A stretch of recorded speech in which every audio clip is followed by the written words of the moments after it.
Hi everyone. In today's tutorial, we will show you how to get HTML code from a Canva design.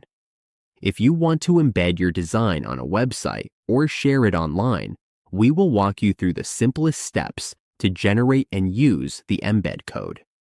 On your Canva design, all you need to do is click Share in the upper right corner. Once you are there, just click Embed. As you can see, the embed option will appear. You can also click the other option to view the embed details.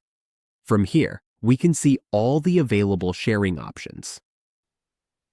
Once we click Embed, it will generate two codes, the HTML embed code and the Smart embed code. We will be using the HTML embed code, so just select the HTML embed code.